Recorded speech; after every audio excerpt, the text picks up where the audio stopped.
Welcome to Dreamy Science, where we explore the fascinating world of scientific wonder. Imagine a canvas so immensely vast that it contains hundreds of billions of galaxies, each one a swirling island of hundreds of billions of stars. This canvas is the observable universe, stretching an incredible 93 billion light-years across.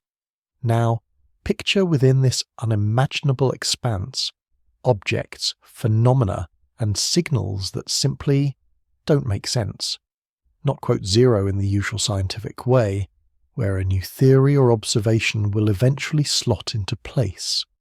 No, these are things that, at our current understanding, break our fundamental assumptions about how the universe should work. These aren't just mysteries. They are cosmic paradoxes, challenging the very bedrock of our physics, demanding that we rethink the fundamental laws of nature we thought we understood so well.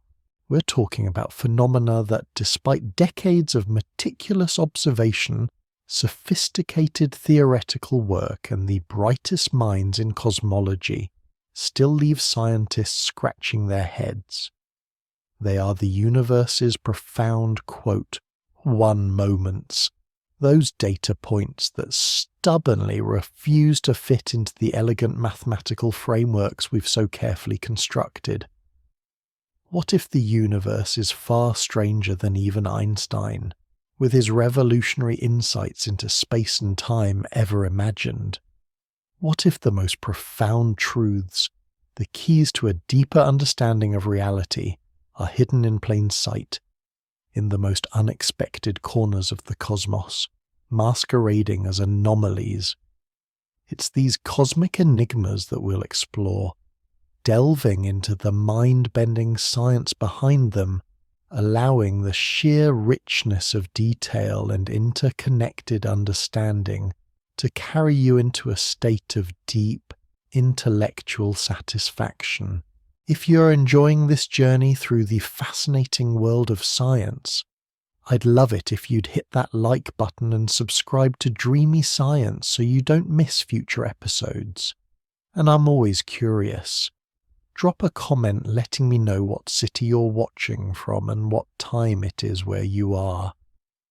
There's something special about knowing this exploration of scientific wonder is reaching people all over the world at all hours of the day and night, connecting us through shared curiosity under the same mysterious sky.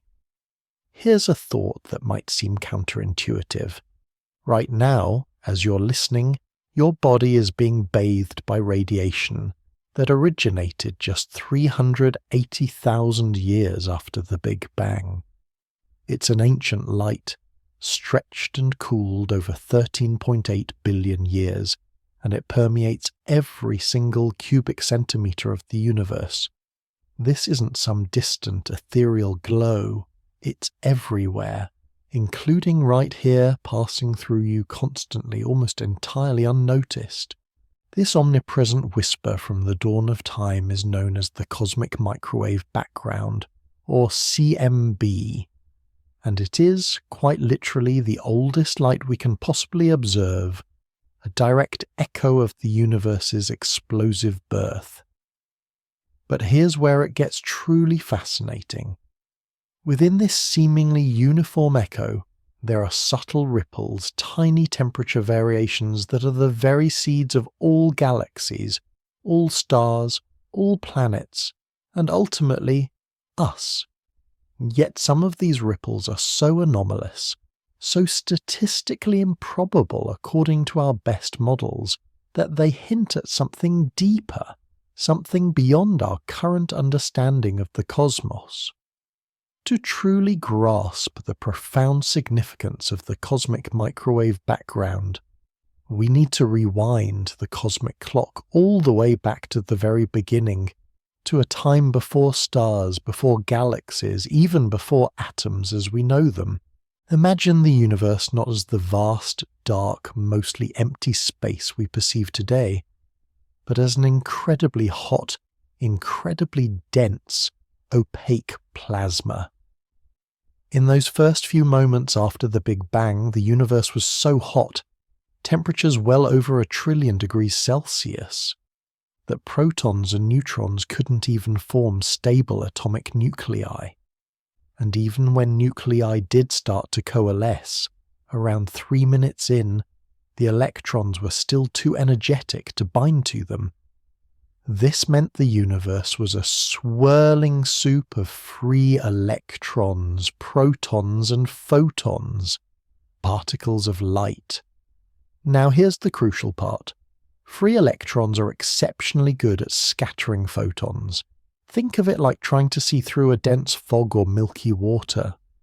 The light particles are constantly bouncing off the charged electrons, preventing them from travelling freely for any significant distance. The universe, in its infancy, was therefore opaque. Light couldn't travel far without being scattered, meaning we couldn't see directly into this primordial soup.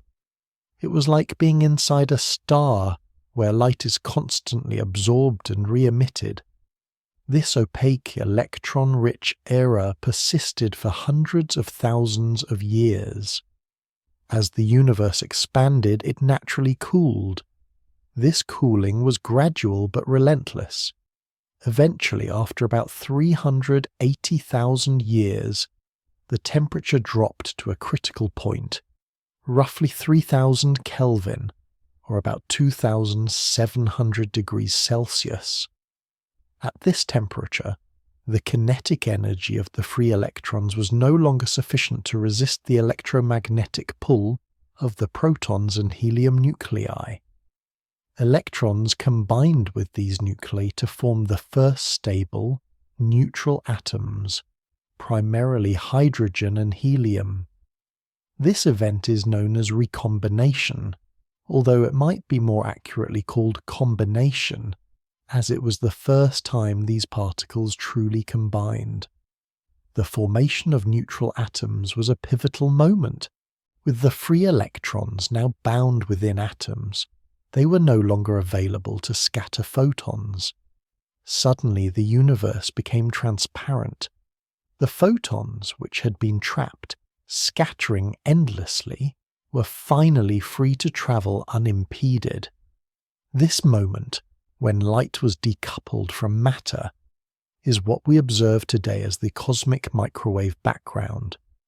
These photons have been travelling ever since, for 13.8 billion years, reaching us from every direction. But why are they microwave background? Because of the continuous expansion of the universe. As space itself expanded, the wavelengths of these photons were stretched out, much like a rubber band being pulled. What was once intense, visible light, around 3000 Kelvin, meaning it would have glowed orange-red, has been stretched so dramatically that its wavelength is now in the microwave portion of the electromagnetic spectrum. This stretching also causes a corresponding drop in energy, which we perceive as a dramatic cooling. Today, these ancient photons register at a frigid 2.725 Kelvin above absolute zero, or about negative 270 degrees Celsius.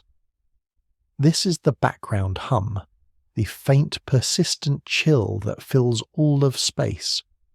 The discovery of the CMB in 1964 by Arno Penzias and Robert Wilson was, somewhat famously, accidental.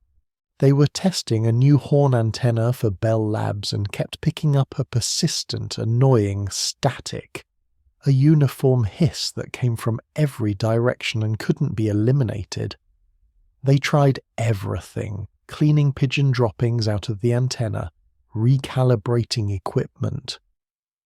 Only when they communicated with physicists at Princeton, who were independently searching for evidence of this very radiation, did they realize they had stumbled upon the smoking gun of the Big Bang.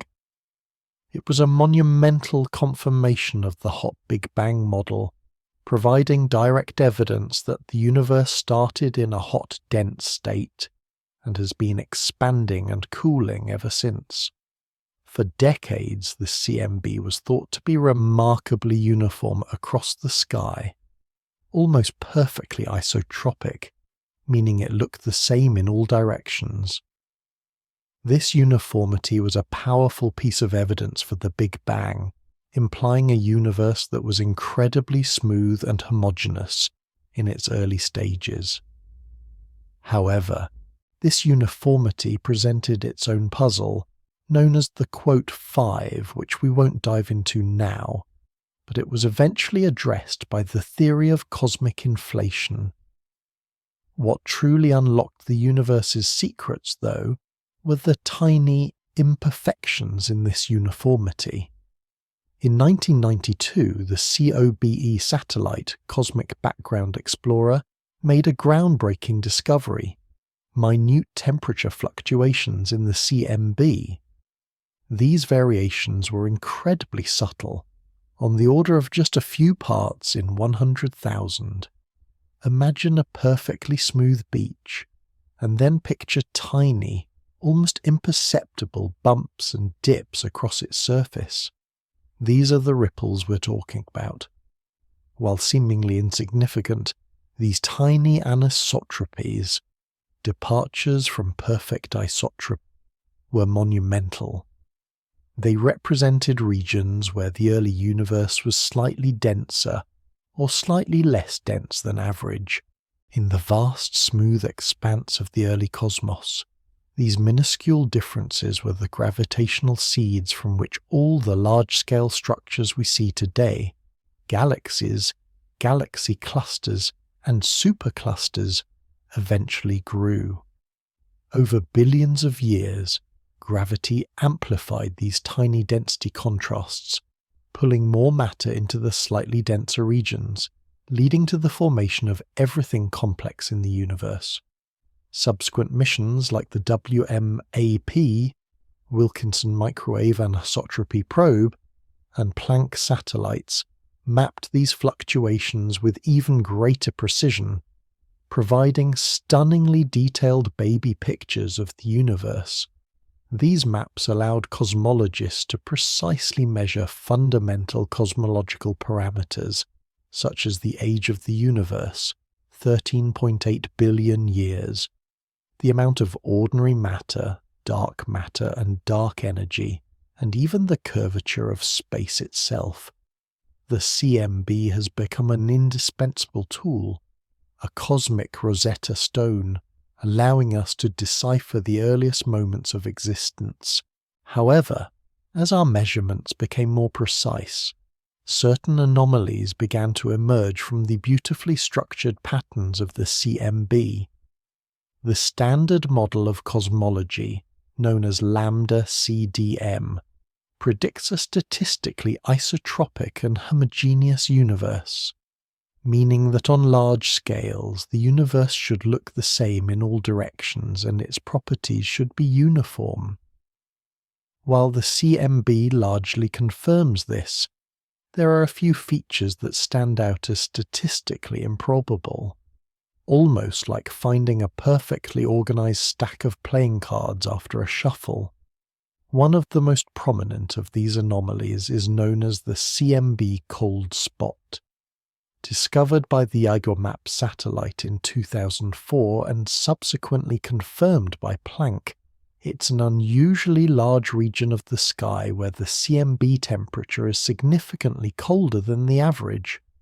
We're talking about a deviation of about 70 microkelvin below the average, spread across an angular size of about 10 degrees, while individual cold spots or hot spots are expected due to random quantum fluctuations in the early universe. The sheer size and magnitude of this particular cold spot make it statistically very unlikely to occur in a standard lambda CDM universe. The probability of such a large, deep cold spot appearing by chance is estimated to be less than 1 in 50,000, or even 1 in a million, depending on how you calculate it. Scientists have proposed several explanations for the cold spot, One idea is that it's simply a rare statistical fluke, an extreme outlier that just happened to occur. But given its low probability, many find this explanation unsatisfying. Another hypothesis suggests it could be caused by a supervoid, an enormous region of space with a much lower density of galaxies and dark matter than average. If light from the CMB passed through such a void, the gravitational potential well would cause a slight energy loss, making the light appear colder. This is known as the integrated Sachs-Wolf effect. While observations have found some evidence of a large void in the direction of the cold spot, it doesn't appear to be large or empty enough to fully explain the observed temperature drop. Other, more exotic explanations venture into realms beyond the standard model. Could the cold spot be evidence of a collision with another universe, a bubble universe existing just beyond our own? Or perhaps it's a signature of a different topology of the universe, suggesting that space is not simply flat and infinite, but has a more complex, connected shape. These ideas are highly speculative, but the very fact that they are considered highlights the profound challenge this anomaly poses to our understanding. The cold spot is not just a curiosity, it's a cosmic riddle, a faint but persistent whisper from the universe suggesting that there might be something fundamentally incomplete about our most successful cosmological model. So, the cosmic microwave background, this ancient echo of creation, tells us a story of a universe that began hot and dense, expanded, cooled, and eventually formed the stars and galaxies we see today. Its subtle ripples are the blueprints of the cosmos. Yet, even within this foundational understanding, anomalies like the cold spot persist, pushing the boundaries of our knowledge. They serve as a powerful reminder that our universe, even in its most fundamental aspects, holds secrets that continue to elude us, hinting at a reality far stranger and more complex than we currently comprehend.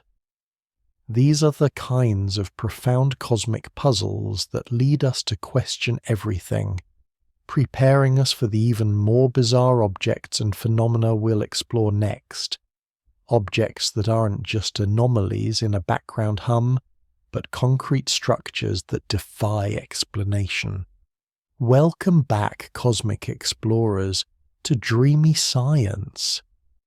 If you're joining us for the first time, I highly recommend checking out our last deep dive into the universe's baby pictures, the cosmic microwave background, and the perplexing riddle of this CMB cold spot. We left off with the idea that our universe, as grand and predictable as it often seems, holds secrets that whisper of something far stranger, something beyond our current models. Today, we're going to continue our journey into the realm of the truly inexplicable, moving from the universe's earliest light to the very fabric of its present-day motion. Imagine, if you will, the universe not as a static painting, but as a vast, swirling ocean. Within this ocean, galaxies are like great ships, and clusters of galaxies are entire fleets, all navigating the cosmic currents. We understand a lot about these currents. They are primarily driven by the gravitational pull of all the matter, both visible and invisible, distributed across the cosmos. We've built incredibly sophisticated maps of this gravitational landscape, what we call the cosmic web, with its intricate filaments of galaxies, its dense knots of superclusters, and its vast, empty voids. Based on these maps, and our most successful cosmological model, Lambda CDM, we expect the motion of galaxies and galaxy clusters to be largely consistent with the gravitational pulls within our observable universe. Think of it like a perfectly balanced orchestral performance. Every instrument, every galaxy plays its part, moving in harmony with the gravitational score composed by the universe's matter and energy. We can predict these movements with remarkable accuracy. But what if, in this grand cosmic symphony, there's a rogue note? An entire section of the orchestra suddenly starts playing to a different, unseen conductor, pulling in a direction that simply doesn't make sense. That, my friends, is essentially what we're talking about when we discuss the anomaly known as dark flow. Discovered in 2008 by a team of scientists led by Alexander Kashlinsky at NASA's Goddard Space Flight Center, dark flow refers to an anomalous, coherent bulk motion of galaxy clusters. We're talking about hundreds of galaxy clusters all moving together like a colossal river flowing through space in a direction that's incredibly difficult to explain by the gravitational forces originating from within the observable universe. Now, how do you even measure something like this? It's not like we can just stick a speedometer on a galaxy cluster. This is where the brilliance of science truly shines. Kashlinsky's team used a technique called the kinetic Sunyaev-Zeldovich KSZ effect. Bear with me for a moment, because understanding this is key to grasping the profound implications of dark flow. Remember our discussion about the cosmic microwave background, that omnipresent whisper from the dawn of time. When CMB photons travel through space, they sometimes encounter hot, ionized gas, the kind you find in abundance within galaxy clusters. When these photons collide with the electrons in that hot gas, they get a slight energy boost or reduction, which changes their frequency. This is the standard Sunyaev-Zeldovich effect, and it helps us map out where galaxy clusters are. The kinetic part comes in when the galaxy cluster itself is moving relative to the CMB. If a cluster is rushing towards us, the CMB photons scattering off its electrons will be blue-shifted. They gain energy. If it's moving away, they'll be red-shifted. They lose energy. It's a subtle effect, but with incredibly sensitive instruments, we can measure these tiny shifts in the CMB temperature coming from the direction of galaxy clusters.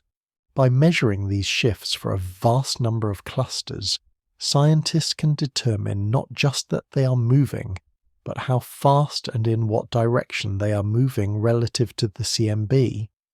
It's like using the universal background radiation as a fixed reference frame, an ultimate cosmic speedometer. What Kashlinsky and his team found was astonishing. They observed 700 galaxy clusters and detected a surprisingly uniform, coherent flow. These clusters, spread across a vast expanse of the observable universe, appeared to be streaming in a consistent direction at an incredibly high velocity, hundreds of kilometers per second, towards a specific region of the sky, located between the constellations Centaurus and Vela. Think about that for a second. We're not talking about a few clusters randomly drifting. We're talking about a significant portion of our cosmic neighborhood, acting as if it's being tugged by an unseen, powerful force from beyond our gravitational reach. It's like finding a river where all the water is flowing upstream, defying the natural slope of the land. This finding immediately sent ripples through the cosmological community. Why? Because under our standard lambda CDM model, the universe should be largely isotropic and homogeneous on these grand scales. This is the cosmological principle. If you zoom out far enough, the universe should look pretty much the same in every direction, and there shouldn't be any preferred quote 10 or direction. the gravitational pulls should average out, leading to a more random, less coherent motion. Dark flow, however, suggests a distinct preferred direction, a large-scale anisotropy that fundamentally challenges this bedrock principle. So what could be causing this cosmic current? What's the unseen puppeteer pulling these galactic fleets? The simplest and initially most appealing explanation would be that it's just a statistical fluctuation. Maybe, if we observed enough clusters, the effect would average out, and the quote 11 would disappear. However, subsequent studies, including one in 2010 that expanded the sample to over 1,000 clusters, continued to find evidence for dark flow, extending its reach even further into the cosmos. While the exact magnitude and extent are still debated and refined, the persistent signal suggests it's not simply noise. Then come the more mind-bending possibilities, the ones that truly make you scratch your head and question everything we think we know.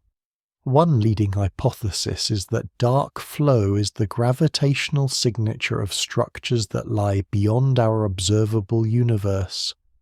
Imagine our observable universe as a bubble, defined by how far light has had time to travel to us since the Big Bang.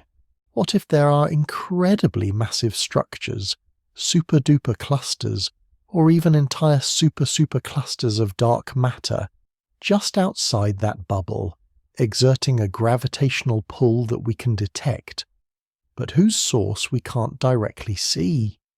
It's like feeling a strong current pulling your boat, knowing there's something massive downstream but the fog is too thick to see it. This would mean our observable universe is not truly representative of the entire cosmos, and there's a whole lot more out there influencing us than we previously imagined.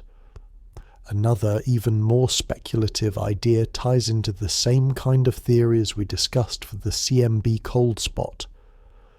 Multiverse hypotheses. What if our universe is just one bubble in a vast multiverse, and dark flow is the gravitational tug from another neighbouring bubble universe? This sounds like science fiction, I know, but when faced with phenomena that defy our current physics, cosmologists are forced to consider truly radical explanations. If our universe collided or interacted with another universe in its very early moments, it could have imprinted a large-scale anisotropy, a preferred direction of motion that persists to this day. Some even suggest that dark flow could be a remnant of the universe's pre-inflationary phase. Inflation is the theoretical period of extremely rapid expansion, just after the Big Bang, which smoothed out many initial irregularities and made the universe appear flat and uniform. But what if some large-scale anisotropies from before inflation weren't completely erased? What if this flow is a fossilized imprint of the universe's initial conditions, a memory of a time before the great cosmic smoothing? The implications of dark flow are profound. If confirmed unequivocally, it challenges the very foundations of the cosmological principle, which underpins much of modern cosmology. It suggests that our universe might not be as homogeneous and isotropic as we assume, at least on the very largest scales. It hints at the existence of massive structures, or even other universes beyond our current perception, acting as an unseen hand pulling us across the cosmic void. For cosmologists, dark flow is one of those thrilling quote 15 moments. It's not a flaw in the lambda CDM model per se, but rather an observation that the model struggles to explain without adding new, perhaps radical components. It forces us to ask, is there a fundamental misunderstanding in our picture of the universe's large-scale structure? Are we missing a crucial piece of the cosmic puzzle? The ongoing research is meticulous. Scientists are constantly refining their measurements, looking for independent ways to confirm or refute the existence and direction of dark flow. It's a testament to the scientific method. When an observation doesn't fit the theory, we don't discard the observation.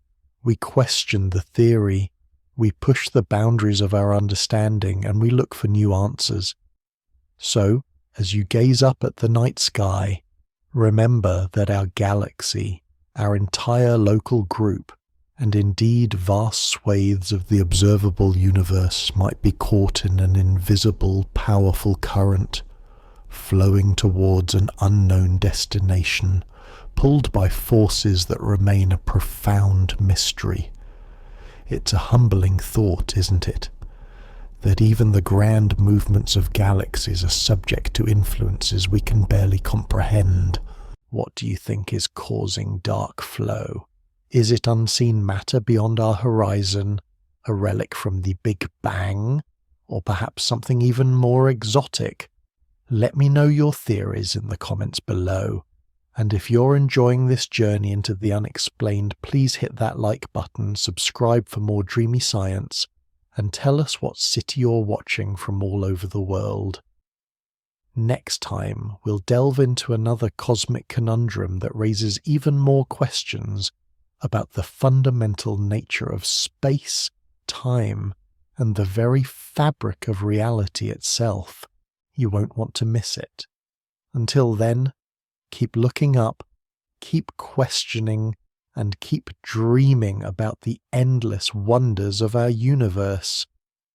All right, dreamy scientists, welcome back. If you're just joining us, you've missed a wild ride through the universe's most profound puzzles. We've already delved into the cosmic microwave background cold spot, a massive, inexplicably frigid region in the universe's baby pictures that defies our standard cosmological models. Then we plunged into the enigma of dark flow, witnessing entire galaxy clusters streaming coherently across billions of light years, as if pulled by something immense and unseen beyond our observable horizon. These aren't just minor hiccups in our understanding. They are cosmic paradoxes that challenge the very foundations of how we perceive the universe. They whisper of a reality far stranger, far more dynamic, and perhaps far less uniform than we ever dared to imagine. Today, we're going to explore another one of these colossal gravitational mysteries, one that hits a little closer to home, not just for us, but for our entire galactic neighborhood.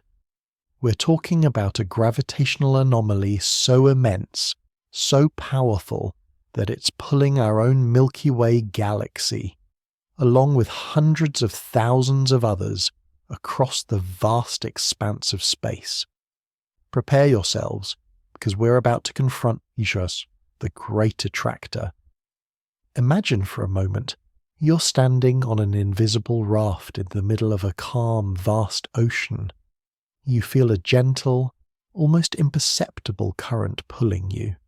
You look around, see other rafts, and notice they too are all drifting in the same general direction. What would you conclude? That there's a powerful, unseen force at play, a colossal whirlpool, or maybe an immense river mouth somewhere over the horizon, drawing everything towards it. This, in essence, is what astronomers began to realize in the 1970s and 80s. For decades, we'd understood that galaxies aren't just floating aimlessly in the cosmic ocean. They're bound by gravity, forming groups, then clusters, and then superclusters. Think of it like a vast, intricate spiderweb, the cosmic web, as we call it. This web is woven from filaments of galaxies, vast empty voids, and dense knots where superclusters reside. Our own Milky Way is part of the local group, which is itself a member of the larger Virgo supercluster. But as scientists meticulously mapped the motions of galaxies, something became undeniably clear. Our local group, along with the Virgo supercluster and other nearby galaxy clusters, wasn't just expanding with the rest of the universe. Oh no! We were all hurtling, at incredible speeds, millions of miles per hour towards a specific localized region of space.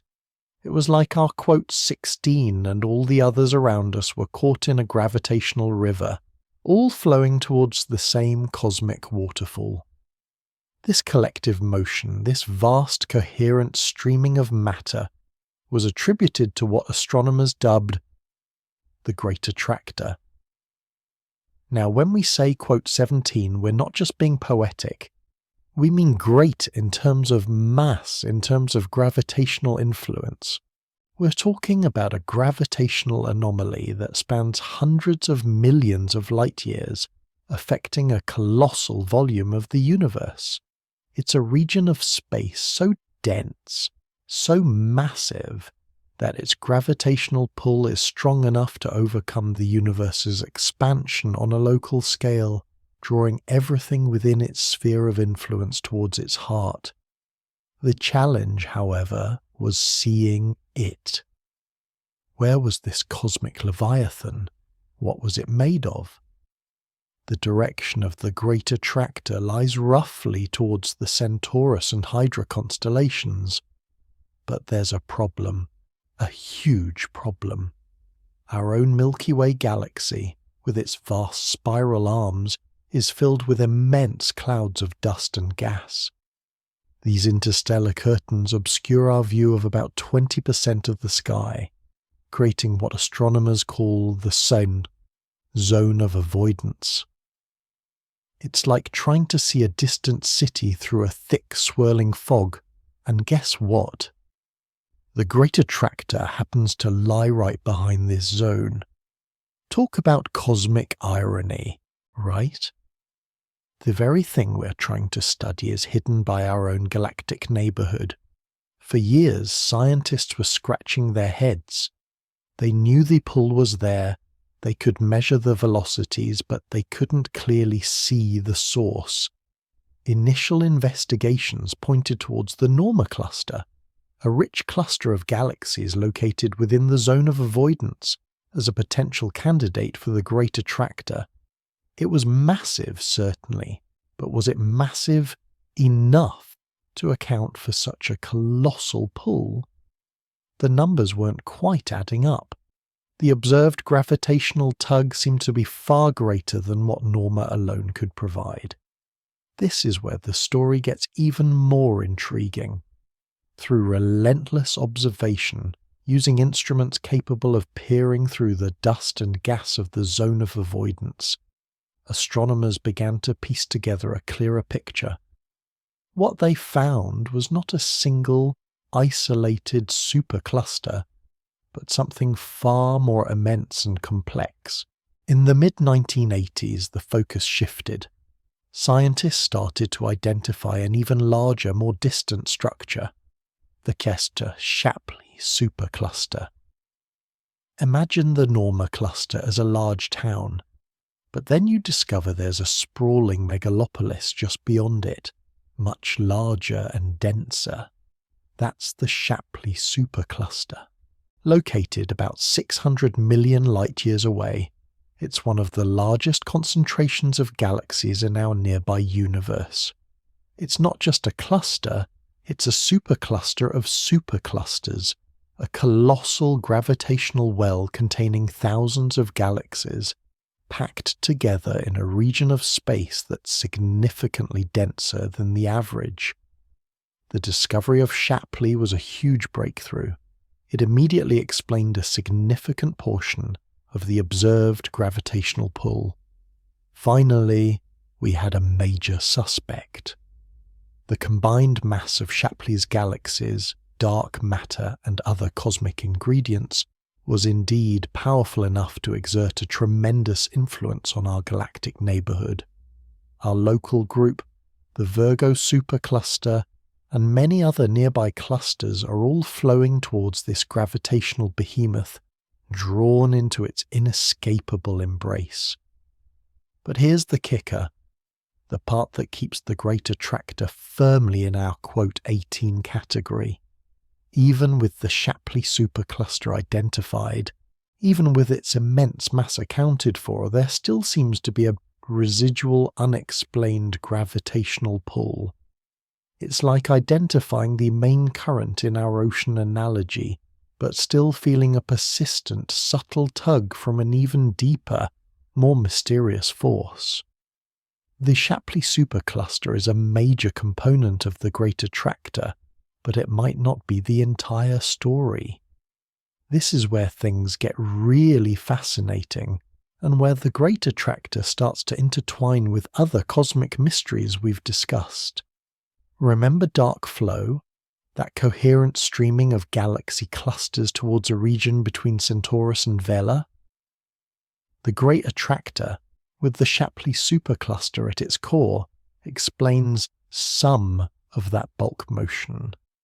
Our local group, along with many others, is indeed being pulled towards Shapley.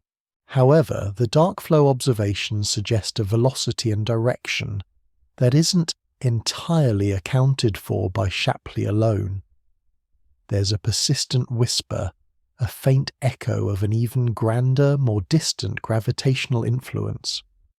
What if there's something beyond the Shapley supercluster? Something even more massive, perhaps an even larger super-duper cluster, or an unbelievably vast network of dark matter filaments that we simply haven't observed yet, or perhaps can't observe because it lies beyond the reach of our current telescopes, or even beyond our cosmic horizon. This takes us to the very edge of our understanding.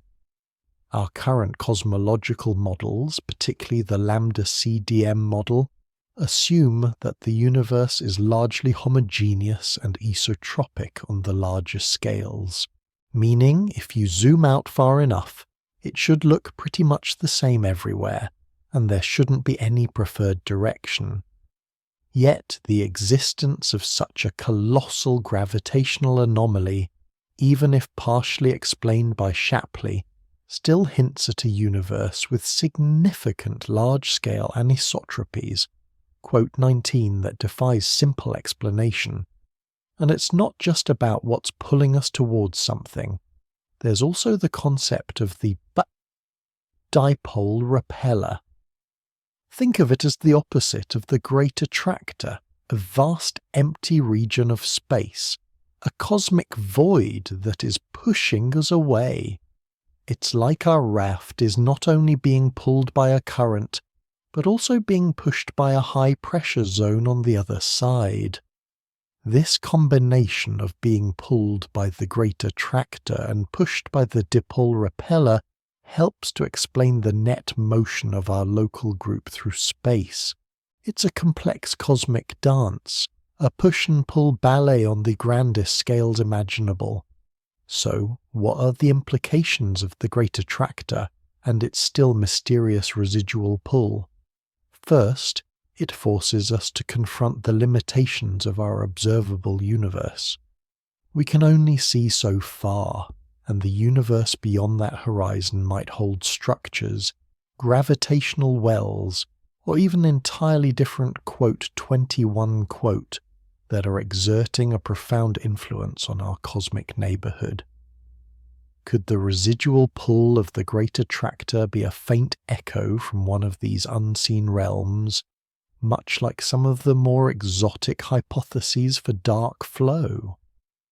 Second, it challenges our assumptions about the distribution of matter.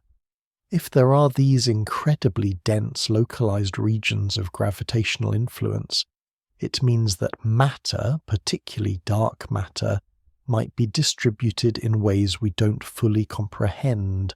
We know dark matter makes up about 27% of the universe, and it's the primary gravitational glue holding galaxies and clusters together. Could the Great Attractor be an immense, unseen dark matter structure, far grander than any visible galaxy concentration that we're only beginning to detect through its gravitational whispers? Third, it underscores the dynamic nature of the cosmos. We often think of the universe as passively expanding, but the Great Attractor reminds us that on galactic and supergalactic scales, gravity is a powerful sculptor, constantly pulling, shaping, and drawing matter into colossal structures. Our galaxy isn't just floating, it's on a journey, pulled by forces that are only partially understood. The Great Attractor is a testament to the fact that even with our most sophisticated telescopes and brilliant minds, the universe still holds fundamental secrets. It's a gravitational enigma that hints at vast, unseen structures, challenges our cosmological principles, and reminds us that our cosmic address is not a static point, but a dynamic participant in an unimaginably grand gravitational ballet. What do you think is causing this residual pull? Is it an even larger undiscovered supercluster lurking just beyond our observational limits? Is it a manifestation of some exotic form of dark matter? Or could it be something even more mind-bending? Something that forces us to completely rethink the fabric of space-time itself? Let me know in the comments below. I'm always curious to hear your theories. Next time, dreamy scientists, we're going to shrink our focus a little, moving from the grandest scales of the universe to a single, perplexing star system that has astronomers absolutely baffled. We're talking about a star whose bizarre dimming patterns have led to some truly wild theories, including the possibility of alien megastructures. You won't want to miss it. Until then, keep looking up, keep questioning, and keep dreaming big, because the universe is full of wonders just waiting to be explained.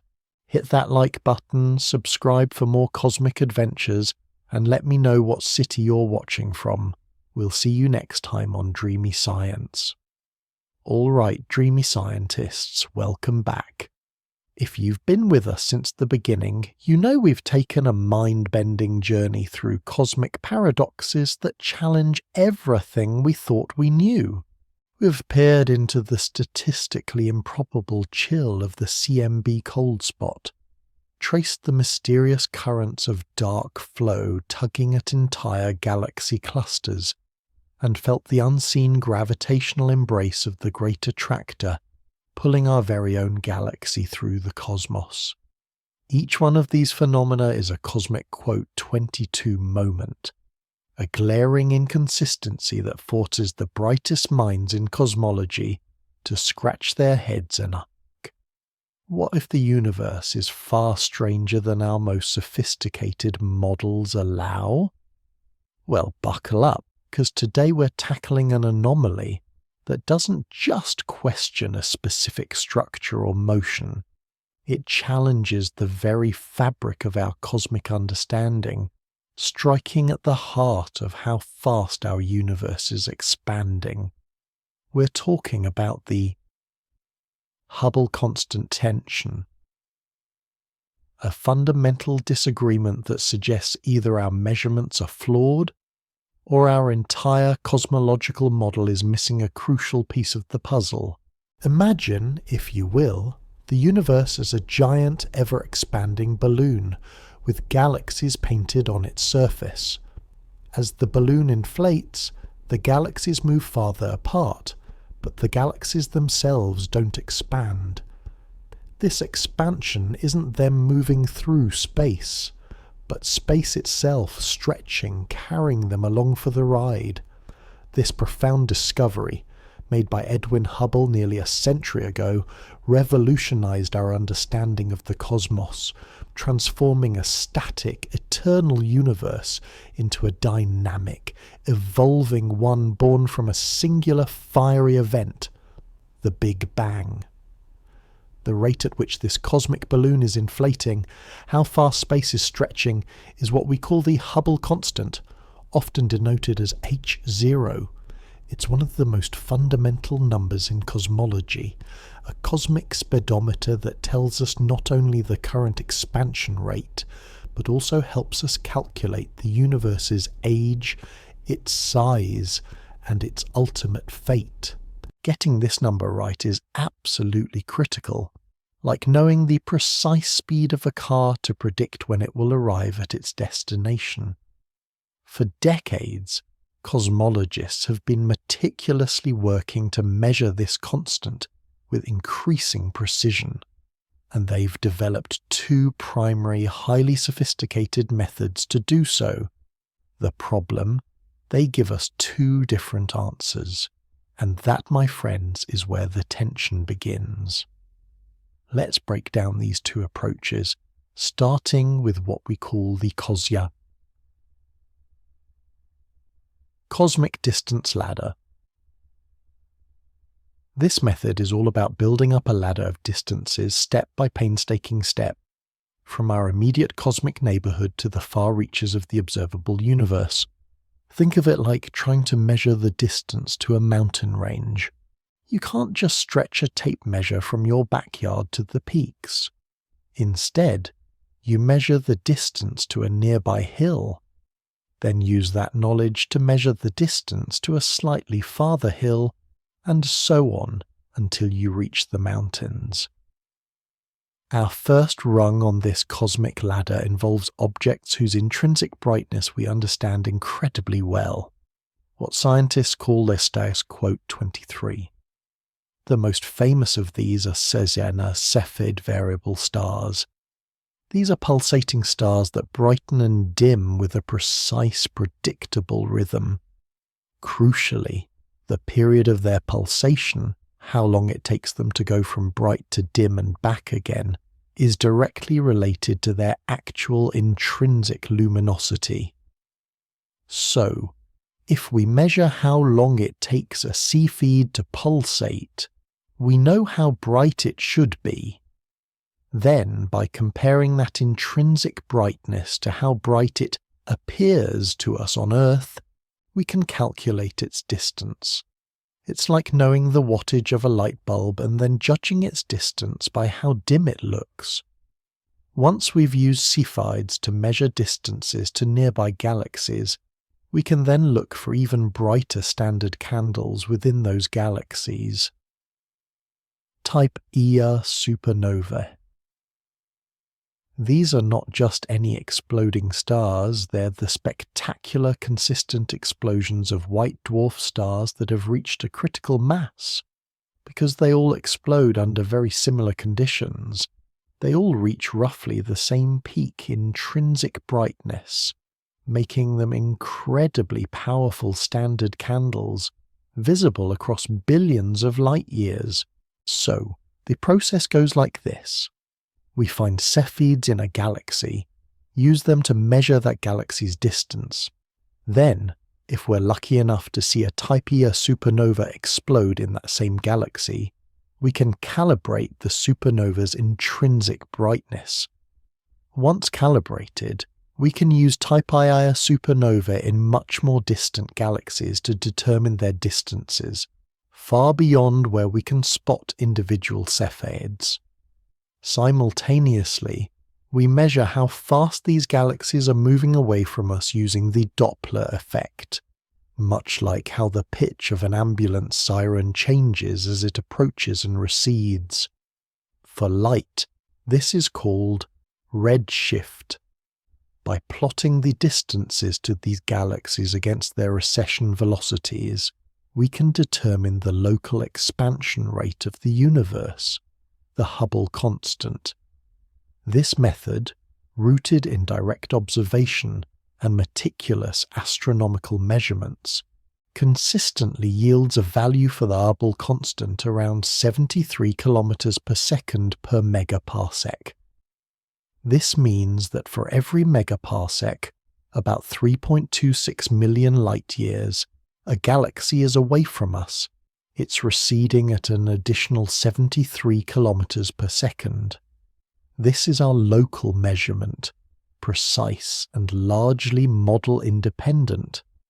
Now, let's turn our attention to the second, equally sophisticated method for measuring the Hubble constant, one that takes us back to the universe's infancy, to those baby pictures we talked about in Chapter 1, the cosmic microwave background, CM.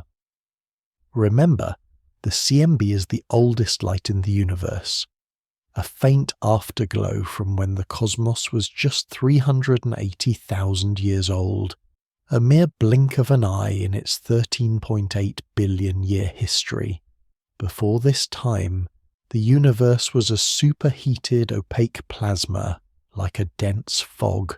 Once it cooled enough for electrons and protons to combine and form neutral hydrogen atoms, light was finally free to travel, and that light is what we detect today as the CMB.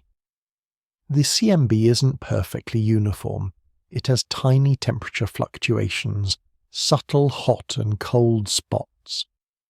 These ripples, as we discussed, are the primordial seeds from which all cosmic structure, galaxies, clusters, superclusters, eventually grew. But these fluctuations aren't just random static. They contain a wealth of information about the early universe's composition, geometry, and dynamics. By meticulously analyzing the patterns and sizes of these fluctuations, particularly the characteristic quote 27 quote in the CMB power spectrum, cosmologists can infer the universe's initial conditions with incredible accuracy. This is where our standard cosmological model, the lambda-CDM model, comes into play. Lambda-CDM is our current best description of the universe, incorporating dark energy, lambda, and cold dark matter, CDM, alongside ordinary matter. By feeding the precise CMB data into the lambda-CDM model, scientists can essentially run the clock forward. They can predict how the universe should have evolved from those initial conditions to its present state, including its current expansion rate. It's like knowing all the ingredients and the initial temperature of a cake, and then using a recipe, lambda-CDM, to predict how long it should take to bake and how big it should be when finished. The Planck satellite, which gave us the most detailed map of the CMB, provided an incredibly precise value for the Hubble constant using this method, around 67.4 kilometers per second per megaparsec. This is our quote 29 measurement, highly precise, but inherently model-dependent. And here, my friends, is the profound cosmic paradox, the tension. We have two highly precise independent measurements of the universe's expansion rate. One, derived from the local universe using the cosmic distance ladder, gives us roughly 73 kilometers per second per megaparsec. The other, extrapolated from the early universe using the CMB and the lambda-CDM model, gives us roughly 67.4 kilometers per second per megaparsec. That's a difference of about 8 to 9%. Now you might think, quote 30. But in the world of precision cosmology, where uncertainties have been whittled down to a fraction of a percent, this discrepancy is enormous. It's not a statistical fluke. It's a statistically significant disagreement, with a confidence level that makes it extremely unlikely to be just random error. Imagine measuring the length of a football field with two different highly accurate methods, and one consistently tells you it's 100 yards, while the other consistently says 108 yards. you'd know something was fundamentally off. This tension is a massive quote 31 moment for cosmologists because it shakes the very foundations of our understanding. If both measurements are correct, then our lambda CDM model, the standard model that has explained so much about the universe's evolution, must be incomplete or even fundamentally flawed. It suggests that there's new physics at play, something we haven't accounted for, that's influencing the universe's expansion rate. So, what could be causing this cosmic conundrum? The brightest minds in cosmology are exploring several intriguing possibilities. 1. Systematic errors in measurements. This is the first thing scientists try to rule out. Could there be some subtle, hidden bias in our Cepheid or supernova measurements? Are our distance calibrations off? Or perhaps the CMB data, while incredibly precise, has some unknown systematic error? Teams like SHOES, supernovae, H0, for the equation of state of dark energy, have spent decades refining their distance ladder, and they've been incredibly diligent in trying to account for every possible source of error. So far the discrepancy persists, suggesting it's unlikely to be just a measurement error. 2. New physics beyond lambda CDM. This is where things get truly exciting and speculative. What if the universe isn't quite as simple as our current model assumes? Early dark energy. Perhaps there was an additional burst of dark energy in the early universe, making it expand faster than predicted, and thus influencing the CMB's predictions for the current expansion rate. Exotic dark matter interactions. Maybe dark matter isn't entirely stasis, quote. 32. And non-interacting. New interactions or properties of dark matter could alter the universe's expansion history. Sterile neutrinos or other new particles. The existence of new, undiscovered subatomic particles could change how quickly the universe expanded in its early phases, affecting the CMB's predictions. Modified gravity. What if gravity itself behaves differently on cosmic scales than Einstein's general relativity predicts? Some theories suggest this could resolve the tension, but they often introduce their own set of challenges. A local bubble. Could we just happen to live in a slightly underdense region of the universe, causing our local measurements to appear faster than the true global average? While possible, statistical analyses suggest this is unlikely to fully explain the observed tension. The Hubble constant tension is not just an academic debate. It's a clarion call for a evolution in cosmology. It's telling us that there's something profoundly important we don't understand about the universe, either in its fundamental composition or its evolutionary history. It's a cosmic paradox that demands a solution, and that solution could unveil entirely new physics, reshape our understanding of dark energy, or even force us to rethink the very timeline of the cosmos. Just like the CMB cold spot, dark flow, and the Great Attractor, the Hubble constant tension underscores a recurring theme in our journey through dreamy science. The universe is consistently defying our expectations. It's throwing us curveballs, presenting us with phenomena that simply don't make sense within our current frameworks. These are not minor glitches. They are fundamental challenges that push the boundaries of human knowledge and ignite our insatiable curiosity. So, as scientists continue their meticulous observations and sophisticated theoretical work, trying to either reconcile these measurements or discover the new physics that explains them, we're left with a truly awe-inspiring mystery. What new secrets will the resolution of the Hubble tension reveal? Will it lead us to a new standard model of cosmology, a grander theory that accounts for these baffling inconsistencies? Or will it simply deepen the enigma, reminding us that the universe holds far more secrets than we can currently imagine? The pursuit of these answers is what makes cosmology so endlessly fascinating.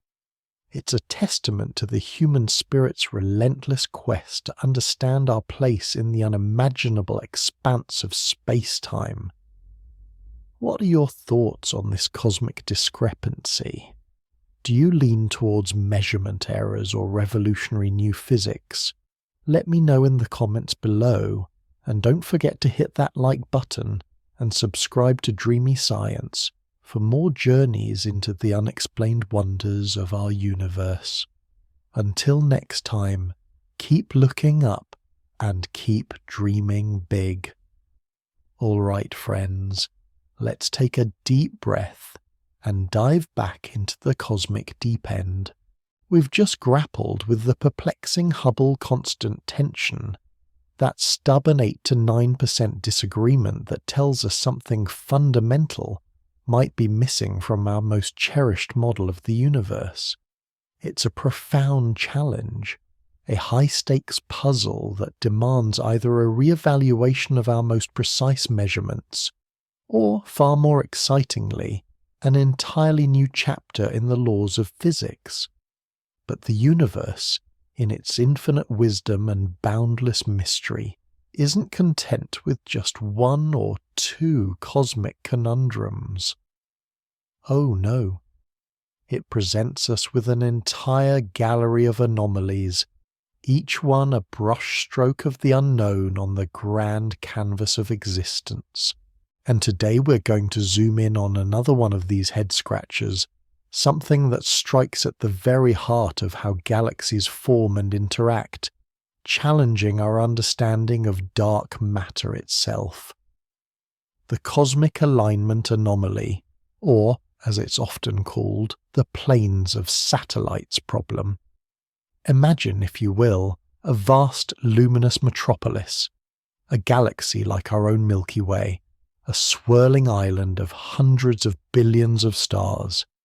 This grand city isn't alone.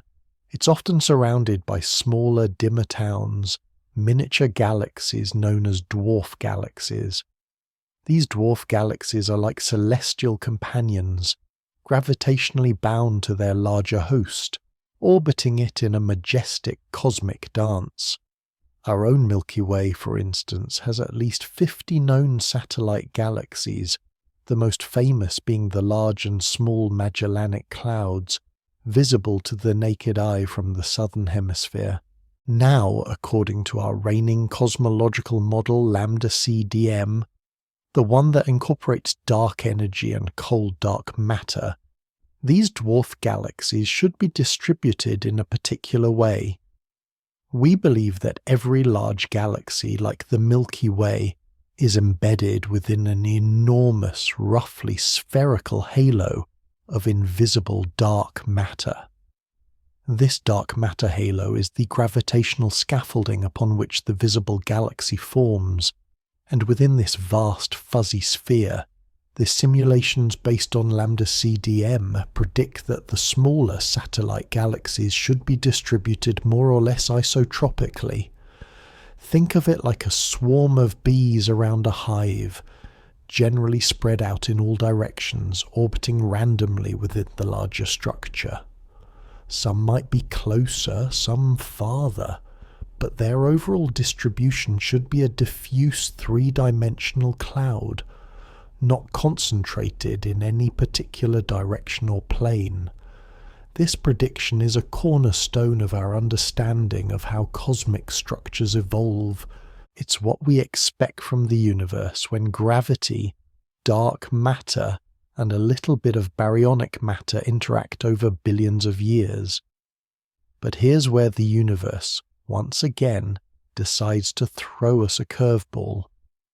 When astronomers meticulously map the actual locations of these satellite galaxies, particularly around the Milky Way and our nearest galactic neighbour, the Andromeda Galaxy. What they find is, well, it's not what we expected at all.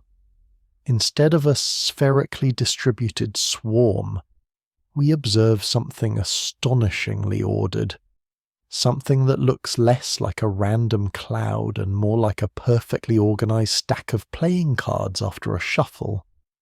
Around our own Milky Way, a significant number of its brightest dwarf galaxies, including the Magellanic Clouds, the Fornax, Sculptor, and Leoworm of dwarfs, are not randomly scattered. Instead, they appear to lie in a thin, vast, and highly flattened structure, a sort of cosmic pancake perpendicular to the Milky Way's own galactic disk. Scientists call this the Disk of Satellites, DOSS. This disk is not only incredibly thin, spanning hundreds of thousands of light years, but many of the galaxies within it are also co-orbiting, moving in the same direction, like a synchronized celestial ballet. And it's not just us. Turn your gaze to Andromeda, our cosmic twin, and you'll find a similar, equally perplexing phenomenon. Andromeda's satellite galaxies also exhibit a strikingly planar distribution, forming what's been dubbed the Fussy Great Plane of Andromeda, GPOA. Again, these satellites are not only aligned in a thin plane, but also show signs of co-rotation. Now, let's pause for a moment and consider the statistical improbability of this. Imagine throwing a handful of dice onto a table. You expect them to land randomly, but what if, every single time they landed in a perfectly straight line? You'd start to suspect that something very unusual was going on, wouldn't you? That's the feeling cosmologists get when they look at these planes of satellites. The chances of such a highly organised, flattened and co-rotating structure forming purely by chance within the context of a standard lambda CDM dark matter halo are incredibly low, often cited as less than 1 in 10,000, or even rarer. This isn't just a minor discrepancy. It's a profound challenge to the lambda CDM model's predictions for galaxy formation and the properties of dark matter halos.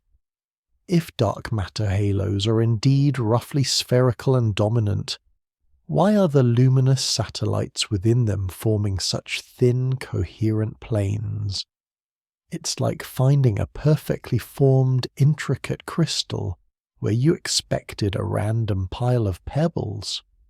So, what are the possible explanations for this cosmic alignment anomaly? The brightest minds in cosmology are scratching their heads, offering a range of hypotheses, each with its own set of implications. 1. Tidal dwarf galaxies, TDGs. This is one of the leading alternative explanations. What if these satellite galaxies aren't primordial, ancient objects that formed independently and were later captured by our galaxy's dark matter halo? What if, instead, they were born from violent galactic collisions? When two large galaxies interact and merge, the immense gravitational forces can rip out long streams of gas and stars, forming tidal tails. Within these tails, local overdensities can collapse and form new small galaxies, tidal dwarf galaxies. The key here is that these tidal tails are inherently planar structures. So, if a significant number of our observed satellites are actually TDGs, their planar distribution would be a natural consequence of their birth. However, there are challenges with the TDG hypothesis. Tidal dwarfs are generally expected to be rich in normal matter, baryons, but relatively poor in dark matter, as they are formed from the stripped-off outer layers of galaxies, not from the deep dark matter halo. but observations suggest that many of the Milky Way's dwarf satellites do contain substantial amounts of dark matter. Also, the precise kinematics and compositions of all the observed planar satellites don't perfectly align with what we expect from TDGs. It's a promising avenue, but not a complete solution. 2. Observational bias. Could it be that we're simply seeing what we want to see, or that our observational techniques are inherently biased towards detecting these planar structures? This is always a crucial question in astronomy. However, extensive studies have been conducted to account for and rule out observational biases, using sophisticated statistical methods and looking at different populations of satellites. While some bias can never be entirely eliminated, the statistical significance of these planes, especially for the brighter satellites, remains stubbornly high. This suggests it's a real physical phenomenon, not just an artifact of our telescopes or analysis. 3. Modified gravity theories. What if our understanding of gravity itself is incomplete on these cosmic scales? Theories like modified Newtonian dynamics, MOND, or other alternative gravity models propose that gravity behaves differently at very low accelerations, such as those found in the outer reaches of galaxies. Some of these theories can naturally explain galaxy rotation curves without needing dark matter, and they might also predict different patterns for satellite galaxy distribution, potentially favouring planar alignments. However, while MOND has had successes on galactic scales, it struggles to explain other cosmological phenomena, like the CMB anisotropies or the bullet cluster, which are strong evidence for dark matter. Still, the existence of these planes adds another piece of evidence that perhaps our gravitational rulebook isn't entirely finalized. 4. Anisotropic accretion within the cosmic web. The universe isn't just a random distribution of galaxies, it's structured into a vast cosmic web of filaments, voids, and clusters. Galaxies tend to form and flow along these cosmic filaments. It's possible that the accretion of satellite galaxies onto larger hosts isn't isotropic, but preferentially occurs along these filamentary structures. If a galaxy primarily accretes its satellites from a particular direction, or along a specific filament, this could lead to a flattened distribution. However, current lambda CDM simulations, even those incorporating the cosmic web, generally still predict more diffuse, less coherent satellite distributions than observed. The degree of alignment and co-rotation seen in the DOSS and GPOA is still difficult to reproduce. 5. Exotic dark matter interactions or properties. Perhaps the problem isn't with the existence of dark matter, but with its nature. Our standard model assumes cold dark matter, particles that are slow-moving and interact only gravitationally. But what if dark matter isn't entirely cold? What if it has some subtle, non-gravitational interactions that influence its distribution on galactic scales? Or what if the dark matter halo itself isn't perfectly spherical, but has some inherent anisotropies or substructures that guide the formation or capture of satellites into planes? This would require a significant tweak to our understanding of dark matter, opening up entirely new avenues of particle physics. The planes of satellites problem is more than just a peculiar observation. It's a direct contradiction to a fundamental prediction of the lambda CDM model, specifically concerning the distribution of dark matter and how it dictates galaxy formation. It's a recurring theme in our exploration of cosmic anomalies, isn't it? Time and again, when we look closely at the universe, we find things that simply don't make sense within our current framework. This anomaly forces us to ask profound questions. Are we fundamentally misunderstanding the role of dark matter in galaxy formation? Is gravity more complex than we currently grasp? Or are we witnessing the remnants of cosmic events, like ancient galaxy mergers, that have shaped our local universe in ways we're only just beginning to comprehend? The sheer elegance and statistical improbability of these cosmic alignments serve as a powerful reminder that our journey of discovery is far from over. Each of these unexplained phenomena, from the CMB cold spot to the Hubble tension, and now these mysterious planes of galaxies, is a breadcrumb leading us down a path toward new physics, new theories, and a deeper, more accurate understanding of the unimaginable expanse we call home. What do you think is causing these galaxies to align so perfectly? Could it be a sign of a new fundamental force, or a clue about the true nature of dark matter? Let me know your thoughts in the comments below. And if you're enjoying this journey through the universe's greatest mysteries, make sure to hit that like button and subscribe to Dreamy Science for more cosmic adventures.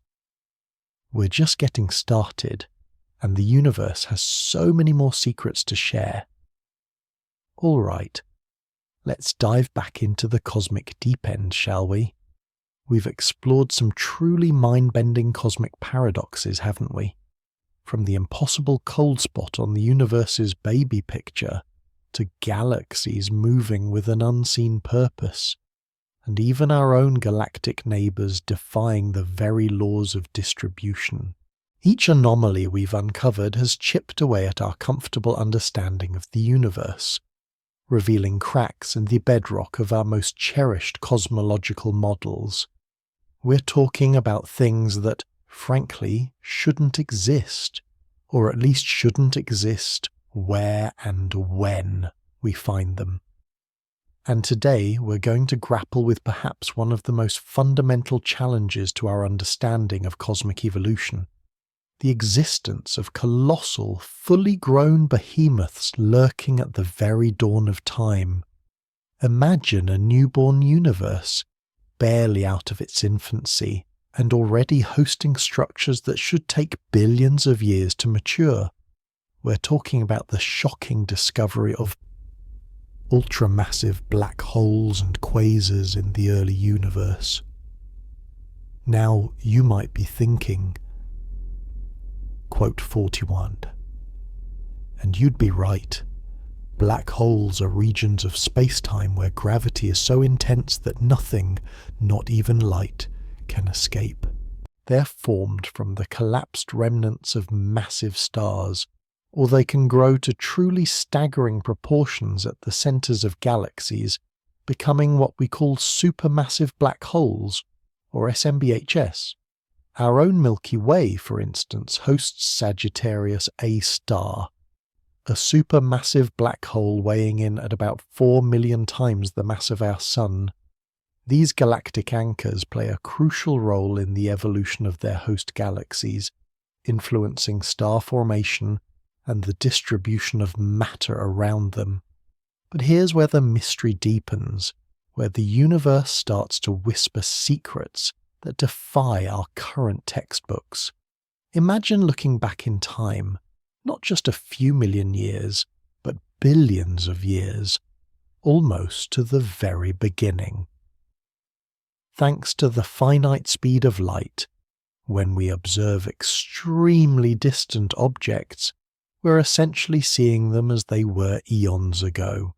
And what our most powerful telescopes, like the James Webb Space Telescope, JWST, and its predecessors, have revealed in these ancient cosmic snapshots, is nothing short of astonishing. Fully formed, incredibly luminous quasars, powered by black holes weighing billions of solar masses, existing when the universe was less than 1 billion years old. Some have even been spotted in the first few 100 million years after the Big Bang. Let that sink in for a moment.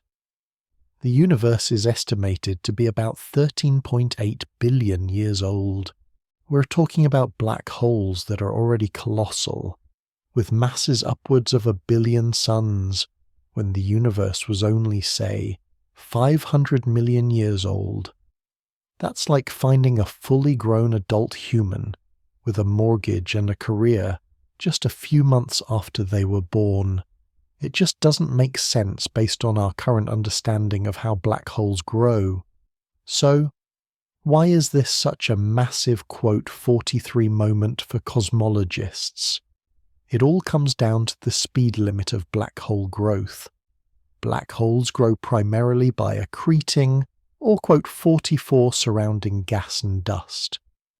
As matter spirals into the black hole, it heats up to incredible temperatures, emitting vast amounts of light and radiation. This is what we see as a quasar, one of the brightest objects in the universe. However, there's a natural limit to how fast a black hole can accrete matter, known as the Eddington limit. Beyond this limit, the outward pressure from the radiation being emitted by the superheated gas becomes so strong that it pushes away any incoming matter, effectively regulating the black hole's growth. Under the Eddington limit and assuming a continuous supply of matter, a black hole can roughly double its mass every 50 to 100 million years. This means that to go from a quote 45 black hole, perhaps a few tens or hundreds of solar masses formed from the collapse of a massive early star, to a billion solar mass giant, it should take at least 1 billion years, and likely much longer, considering that the universe wasn't exactly brimming with readily available dense gas clouds everywhere in its infancy. Yet here they are.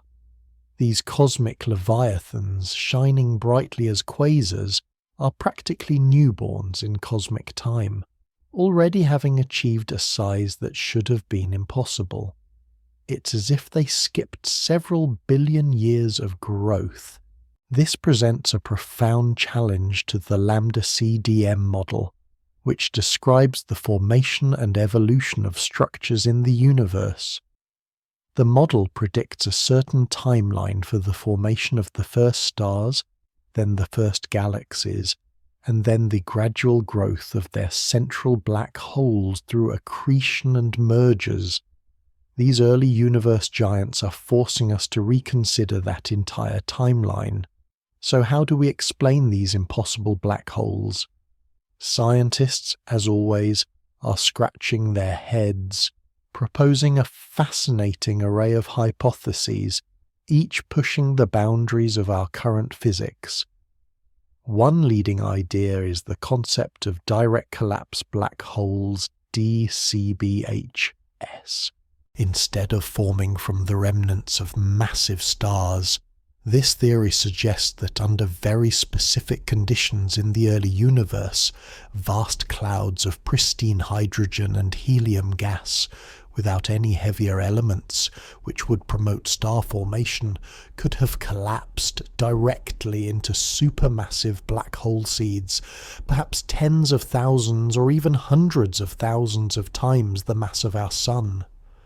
For this to happen, the gas cloud would need to be extremely dense, rapidly cooling, and crucially, exposed to strong ultraviolet radiation from nearby early stars. This UV radiation would prevent the gas from cooling enough to fragment into smaller stars, allowing it to collapse as a whole. The challenge here is that these conditions are incredibly rare and specific. Would there have been enough regions in the early universe where these precise circumstances existed to explain the observed number of early SMBHs? It's a very open question. Another pathway involves the population 3 stars. These were the universe's very first stars, hypothesized to be incredibly massive, hundreds, even thousands of times the mass of our Sun, and short-lived. When these giants exploded, they wouldn't just leave behind typical stellar mass black holes. Instead, their collapse could have directly formed black hole seeds significantly larger than those we see today, perhaps hundreds of solar masses. While this gives the black holes a head start, they would still need to accrete matter at an incredibly efficient rate to reach billions of solar masses in such a short time. Which brings us to the idea of wind, super Eddington accretion. What if these early black holes weren't bound by the Eddington limit as strictly as we thought? Perhaps in the dense, gas-rich environment of the early universe, black holes could have sustained accretion rates far exceeding the Eddington limit for prolonged periods. Imagine a cosmic feeding frenzy, where gas is so abundant and flowing so rapidly that the outward radiation pressure simply can't push it all away. This would allow for much faster growth. But maintaining such extreme continuous accretion for hundreds of millions of years is a significant hurdle, requiring specific conditions that might not be ubiquitous. Then there are more exotic possibilities. Could these early giants have formed from runaway collisions in extremely dense star clusters? In the hearts of the first galaxies, if star clusters were incredibly compact, stars could have repeatedly collided and merged, forming a single, ever larger object that eventually collapsed into a massive black hole seed. This seed would then continue to grow through accretion. Again, this requires very specific extreme conditions that might not have been widespread enough to explain the prevalence of these early behemoths. And let's not forget the truly speculative yet tantalizing notion of primordial black holes. These are hypothetical black holes that didn't form from stars at all, but directly from density fluctuations in the incredibly hot, dense plasma of the very early universe, perhaps within the first second after the Big Bang. If primordial black holes existed and were sufficiently massive, they could have served as the seeds for these early universe giants, circumventing the need for stellar formation and subsequent growth entirely. However, direct evidence for primordial black holes remains elusive, and their existence would require specific conditions in the early universe that go beyond the standard cosmological model. The implications of these early universe giants are profound. If our understanding of black hole growth is fundamentally flawed, or if the conditions in the early universe were far more extreme and conducive to rapid formation than we currently model, then a significant piece of our cosmic puzzle is missing. These observations challenge the very heart of the Lambda CDM model's predictions for structure formation and evolution. They suggest that the universe was capable of forming massive structures much earlier and much more efficiently than we ever imagined. This isn't just a minor tweak to our equations, it's a potential paradigm shift. It forces us to ask, what fundamental physics are we missing? What conditions existed in the primordial cosmos that allowed for such rapid, colossal growth? Are there unknown mechanisms at play, perhaps involving dark matter in ways we haven't yet conceived, or even entirely new particles that influenced the gravitational collapse of matter? The existence of these, quote, 47 black holes at the dawn of time is a testament to the universe's capacity for surprise. It reminds us that our models, as sophisticated as they are merely approximations of a reality that continues to defy our expectations. And it's precisely these, quote, 48 moments, these cosmic paradoxes, that propel science forward, forcing us to rethink, re-examine, and ultimately to expand our understanding of the unimaginably vast and mysterious cosmos we inhabit. What do you think about these cosmic giants? Do you lean towards direct collapse, super Eddington accretion, or something even more exotic? Let me know in the comments below. And if you're as fascinated by these cosmic mysteries as I am, don't forget to hit that like button, subscribe to Dreamy Science for more journeys into the unknown, and tell me what city you're watching from. We're all connected by this shared curiosity, exploring the strangest objects found in space that we still can't explain. Until next time, keep looking up. Welcome back, cosmic explorers, to Dreamy Science, where we journey into the deepest, most baffling corners of our universe, places where the very fabric of reality seems to stretch and tear at our understanding. We've already delved into the impossible cold spots in the CMB, the mysterious pull of dark flow, the great attractor's hidden might, the cosmic tug-of-war of the Hubble constant, the inexplicable alignment of dwarf galaxies, and the mind-bending existence of ultramassive black holes that formed far too early. Each of these, in its own way, is a cosmic paradox, a giant question mark hanging over our most cherished cosmological models. Today, we're going to push the boundaries of scale even further. We're talking about structures so vast, so immense, that they challenge one of the most fundamental tenets of modern cosmology, the cosmological principle.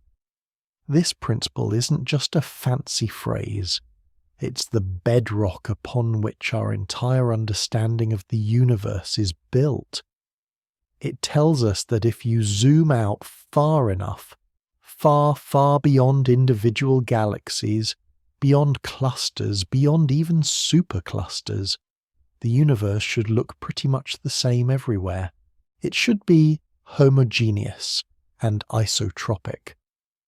Think of it like this. If you could shrink yourself down and fly through the cosmos, no matter where you landed, and no matter which direction you looked, you'd see roughly the same distribution of matter. There'd be no special place, no center, no edge. This idea of a smooth universe on the grandest scales is crucial. It allows us to apply the laws of physics consistently across the entire cosmos, to model its expansion, and to predict how structures like galaxies and clusters should form over time. Without it, our mathematical models would crumble, and our predictions about the universe's evolution would become incredibly complex, if not impossible. It's like assuming the ocean is generally flat when you're navigating, even though you know there are waves and currents. On a large enough scale, the average is consistent. But what if, on those 50 scales, the universe isn't smooth? What if we find colossal structures that are so unbelievably vast, so disproportionately huge, that they simply shouldn't exist given the age of the universe and the time gravity has had to pull things together? What if these structures defy the very homogeneity that the cosmological principle demands? Prepare yourselves, because we're about to explore one of the most egregious violations of this principle, a cosmic behemoth known as the Hercules Corona Borealis Great Wall. Imagine, if you will, a single entity, a single cosmic structure that stretches across a staggering 10 billion light-years of space. Let that sink in for a moment. Our own Milky Way galaxy is about 100,000 light-years across. The local group, our immediate galactic neighborhood, spans about 10 million light-years. The Laniakea supercluster, home to tens of thousands of galaxies including our own, is roughly 500 million light-years wide. And yet, here we are talking about something that is 20 times larger than the Laniakea supercluster, something that is more than half the size of the entire observable universe itself. The Hercules Corona Borealis Great Wall, or HCBGW for short, is not a single galaxy or even a single cluster. It's a colossal filament of galaxies, a vast network of matter, primarily identified by a concentration of gamma-ray bursts, GRBS. These GRBs are incredibly energetic explosions, thought to be the birth cries of supermassive stars collapsing into black holes, and they serve as beacons, illuminating the distribution of matter in the very distant universe. When scientists mapped the distribution of these GRBs, they found an astonishing, statistically improbable clustering in the direction of the constellations Hercules and Corona Borealis. This isn't just a small bump in the cosmic road. We're talking about a structure so massive that it contains billions of galaxies, all gravitationally bound or at least highly concentrated, stretching across an expanse that truly boggles the mind. It's located about 10 billion light-years away from us, meaning we're seeing it as it was 10 billion years ago, when the universe was only about 3.8 billion years old. And that, my friends, is where the quote 51 moment kicks in. How can such an incredibly massive and coherent structure have possibly formed in just 3.8 billion years? Our current understanding of cosmology, primarily through the lambda-CDM model, tells us that structures in the universe grow hierarchically. Small clumps of dark matter and ordinary matter coalesce first, forming galaxies. These galaxies then merge and cluster, eventually forming galaxy clusters and superclusters. This process is driven by gravity, and gravity, while powerful, isn't instantaneous. It takes time for matter to be pulled together across vast distances. Consider the speed of light, the ultimate cosmic speed limit. Even if gravity could somehow act instantaneously across 10 billion light-years, which it can't, as gravitational effects also propagate at the speed of light, the sheer amount of mass and the immense distances involved mean that it would take far, far longer than 3.8 billion years for such a structure to assemble itself. The HCBGW is simply too big, too complex, and too coherent to have formed in the early universe under the conditions predicted by our standard model. It's like finding a perfectly organized multi-story skyscraper that was supposedly built in a single day using only hand tools. It just doesn't compute.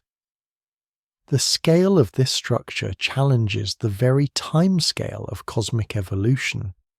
It suggests that either gravity was far stronger in the early universe than we currently believe, or there were initial density fluctuations, tiny ripples in the primordial soup of the universe that were far, far more extreme than our models predict.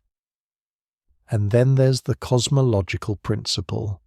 If the universe is supposed to be homogeneous and isotropic on scales larger than, say, 1.2 billion light-years, which is generally accepted as the scale at which the universe smooths out, then the existence of a single, continuous structure spanning 10 billion light-years is a direct violation. It implies that there is a preferred direction, a preferred region, where an immense amount of matter has somehow congregated. It's like finding a single giant mountain range that covers an entire continent when all the geological models say the landmass should be flat. So, what are the possible explanations for this cosmic leviathan? Scientists, as always, are scratching their heads and exploring a range of possibilities, none of which are easy or fully satisfying. One idea is that our understanding of structure formation is incomplete.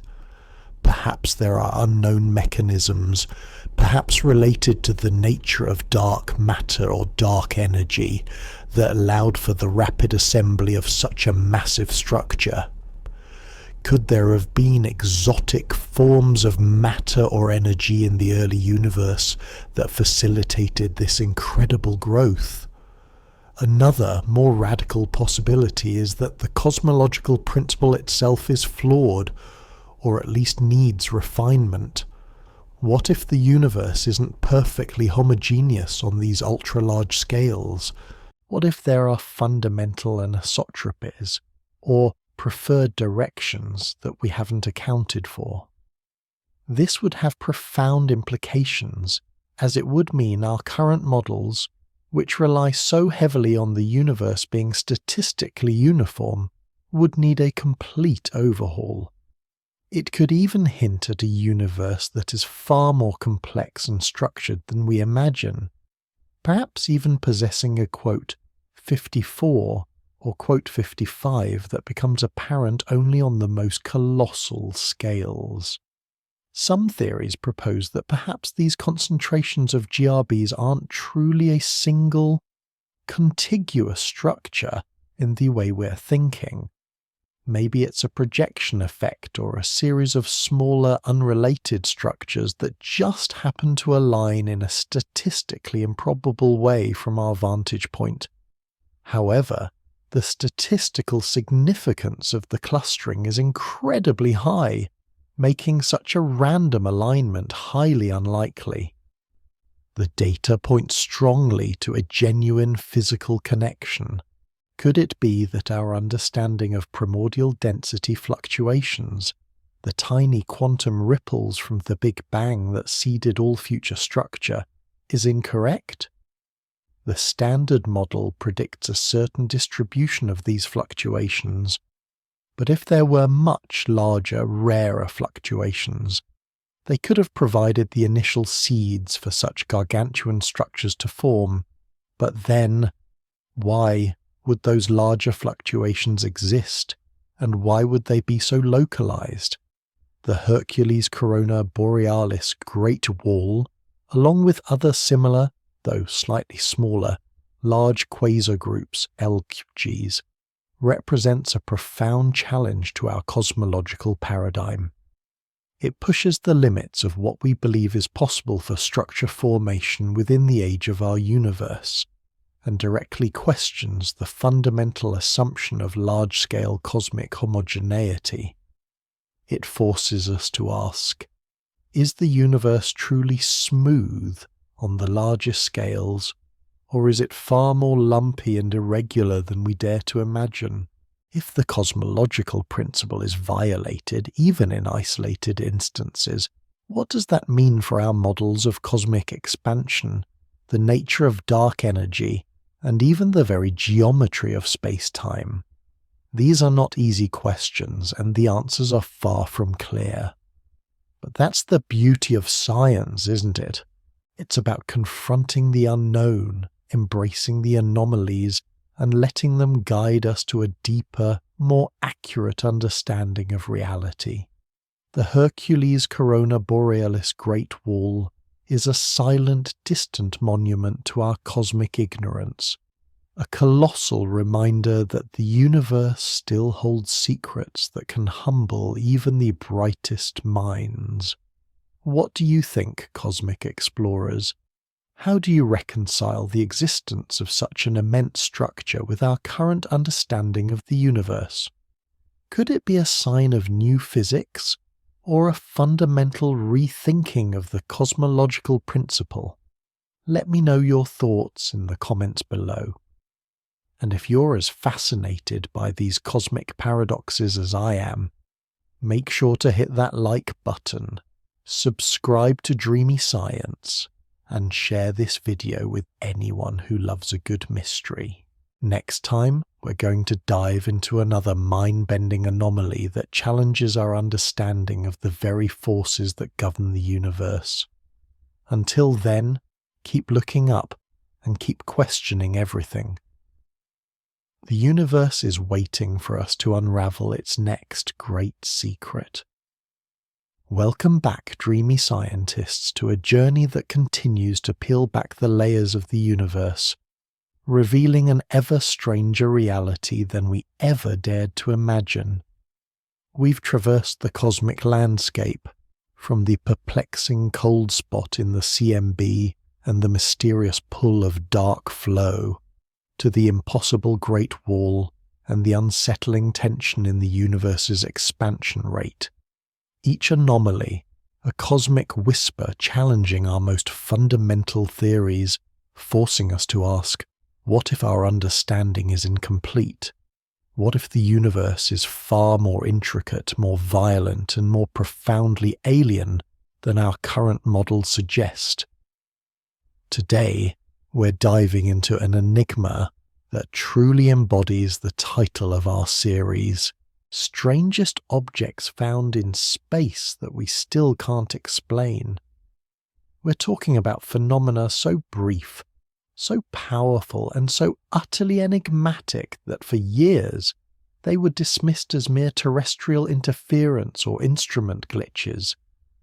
Prepare yourselves, because we are about to explore the baffling world of fast radio bursts, or FRBS.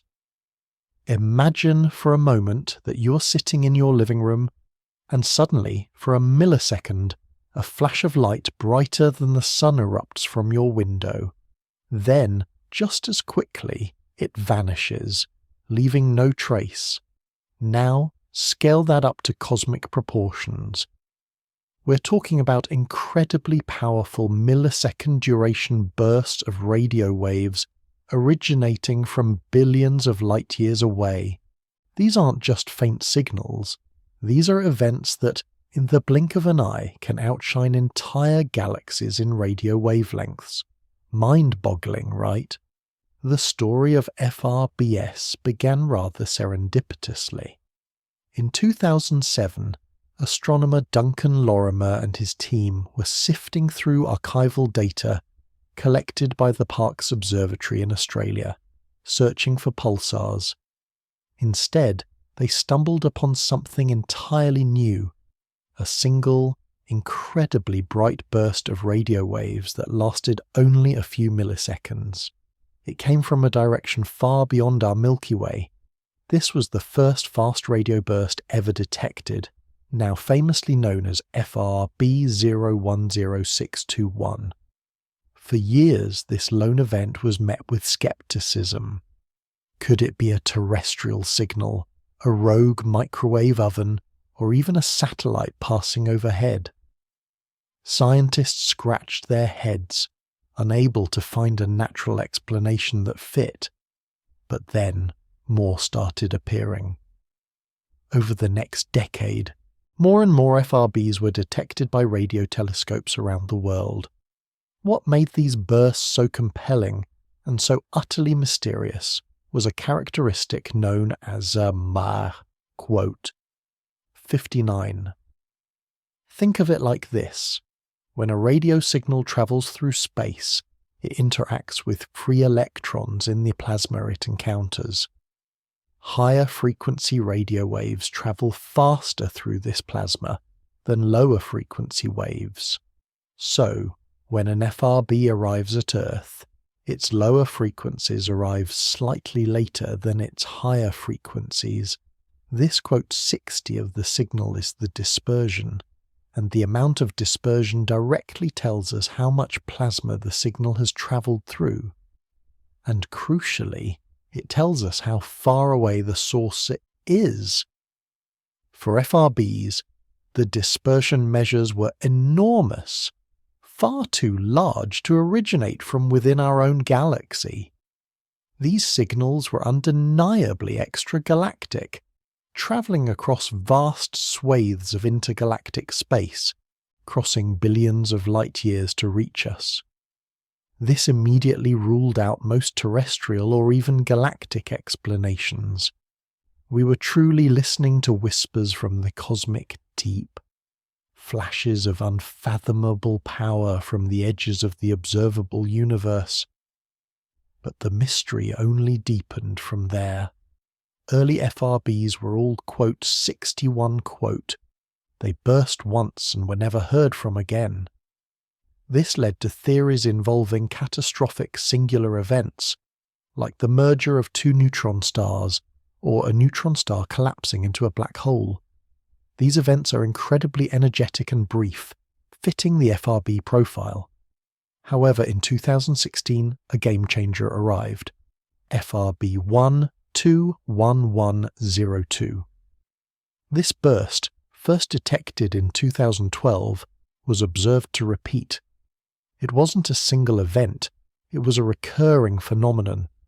This immediately threw out all the catastrophic event theories for repeating FRBs. Whatever was causing FRB 121102, it had to be something that could survive the burst and do it again, and again, and again. The discovery of repeating FRBs cracked open the door to a whole new set of hypotheses. Could it be highly magnetized neutron stars known as magnetars, which are incredibly dense remnants of supernova explosions with magnetic fields trillions of times stronger than the Sun's? Could it be something even more exotic, like an active galactic nucleus, or perhaps even something we haven't even conceived of yet? Some even, very briefly, entertained the idea of intelligent alien signals, though the purely natural explanations quickly took precedence in scientific investigation. For years, the biggest challenge was pinpointing the exact location of these bursts.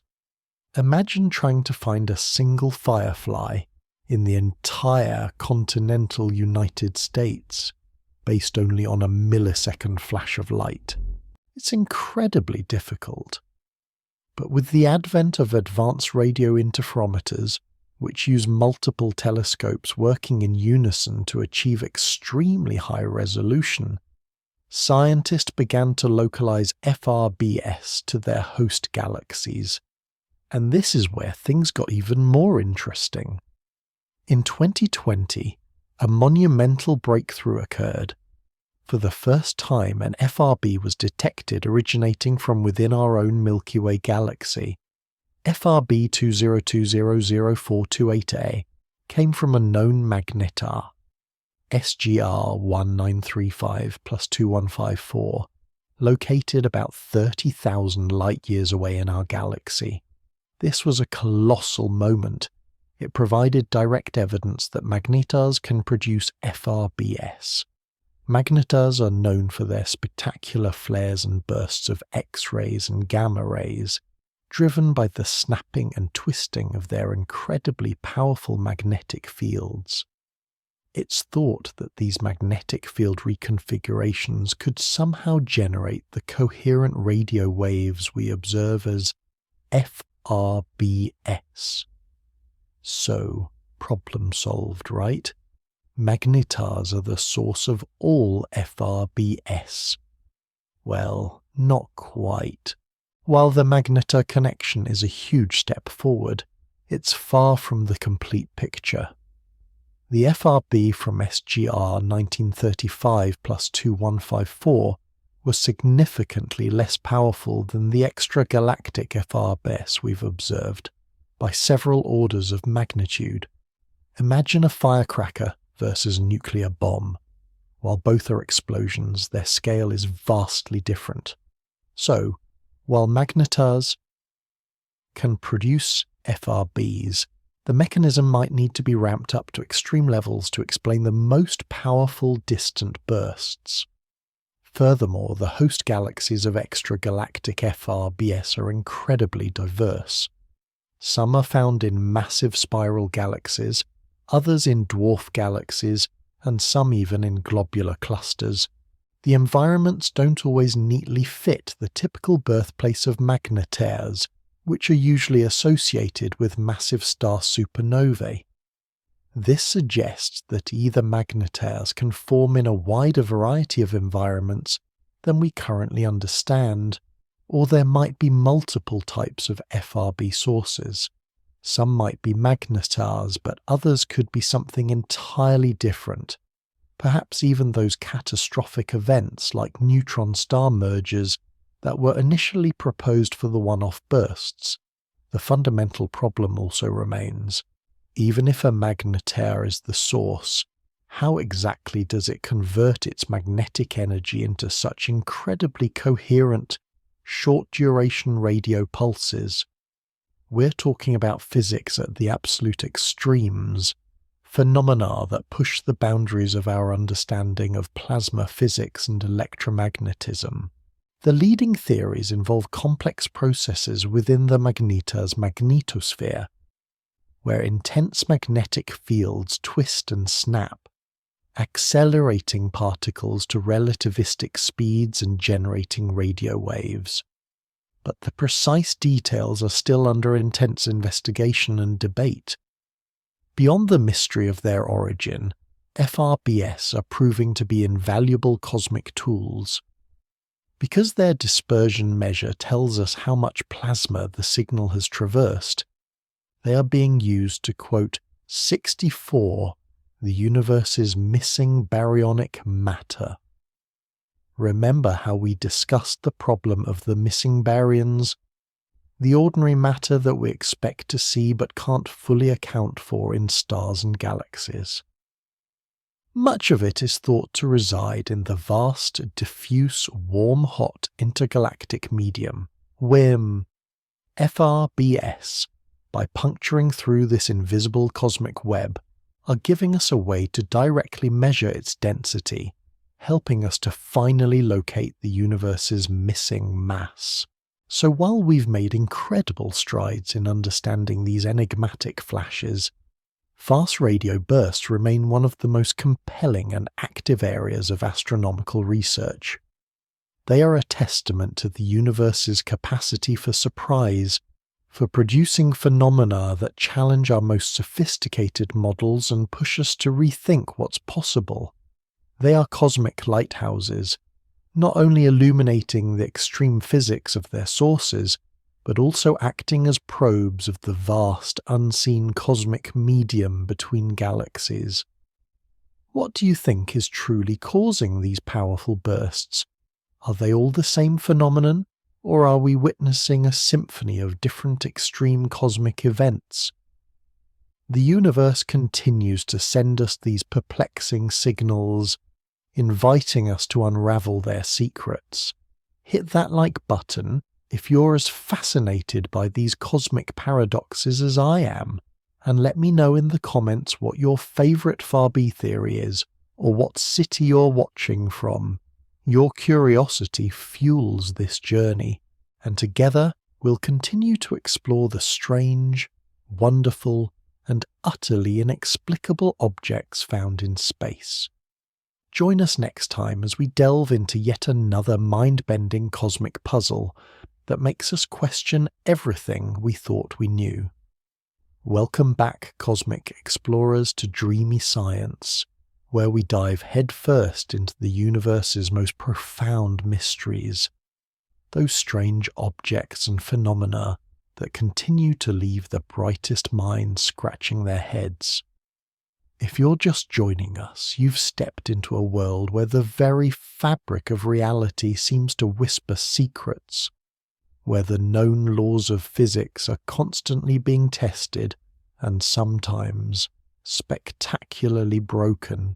We've journeyed through the unsettling expanse of the CMB cold spot, felt the inexplicable tug of dark flow, grappled with the great attractor, navigated the Hubble constant tension, marvelled at cosmic alignments, pondered the impossible growth of early supermassive black holes, and stood in awe of the Hercules Corona Borealis Great Wall. Most recently, we've been trying to pin down the elusive, powerful, fast radio bursts, fleeting signals from the deep cosmos that defy easy explanation. Each of these anomalies, these cosmic paradoxes, represents an "uh-oh" moment for science, a crack in our otherwise elegant understanding of the universe. They're not just minor glitches, they're fundamental challenges that suggest our cosmic picture, as beautiful and complete as it seems, might still be missing some crucial pieces. They tell us that the universe is far more imaginative, far more complex, and perhaps far stranger than we ever dared to imagine. But what if the anomalies aren't just isolated incidents?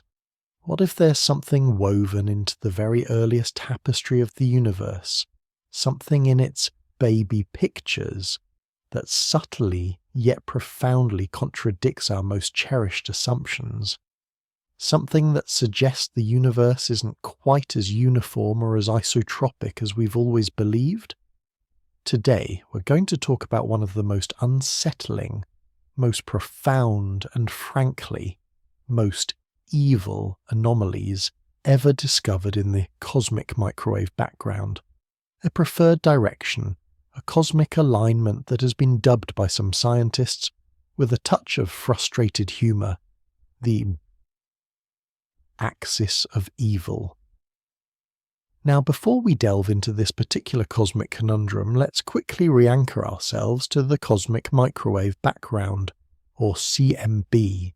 We've talked about it before, but its importance cannot be overstated.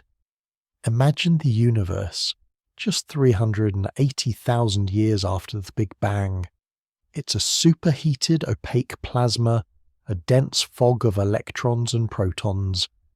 But as it expands, it cools, eventually reaching a temperature where electrons can combine with atomic nuclei to form neutral atoms. This event, known as recombination, makes the universe transparent, and at that exact moment, a flood of light, freed from the scattering plasma, streams out into space. This light, stretched and cooled by billions of years of cosmic expansion, is what we detect today as the CMB, an omnipresent whisper from the dawn of time, bathing your body right now at a temperature of about 2.7 Kelvin, just a few degrees above absolute zero. This CMB is our universe's oldest light, our most direct window into its infancy. It's a treasure trove of information, a cosmic Rosetta Stone that allows us to decode the universe's earliest conditions, its composition, and its evolution. When scientists first mapped the CMB, they expected to find a remarkably uniform glow, almost perfectly isotropic across the sky. Why? Because of the coil, cosmological principle. This foundational principle of modern cosmology states that on large scales the universe is homogeneous, the same everywhere, and isotropic, looks the same in all directions. It's the idea that there's nothing special about our location in the cosmos, and no preferred direction in space. If the universe is truly isotropic, then any variations in the CMB should be randomly distributed, like ripples on a pond, without any particular pattern or alignment, and for the most part the CMB is incredibly uniform. The tiny temperature fluctuations we observe, differences of mere microkelvins, are precisely what we expect from the quantum fluctuations present in the very early universe, which eventually grew into the large-scale structures we see today: galaxies, clusters, superclusters. These fluctuations are the seeds of everything. They are statistical, random, and beautiful, conforming perfectly to our standard cosmological model, lambda CDM. But then came the high-resolution maps. In the early 2000s, the Wilkinson Microwave Anisotropy Probe, WMAP, satellite delivered exquisitely detailed maps of the CMB across the entire sky. It was a triumph of observational cosmology, confirming many predictions of the Big Bang model and inflation. But as scientists meticulously analyse the data, especially the larger scale fluctuations, what we call the C*69, representing the broadest patterns in the sky, they started to notice something peculiar, something that didn't quite fit the picture of a perfectly random isotropic universe. Imagine a perfectly smooth sphere, and you're looking for subtle bumps and dips. Most of these would be randomly scattered.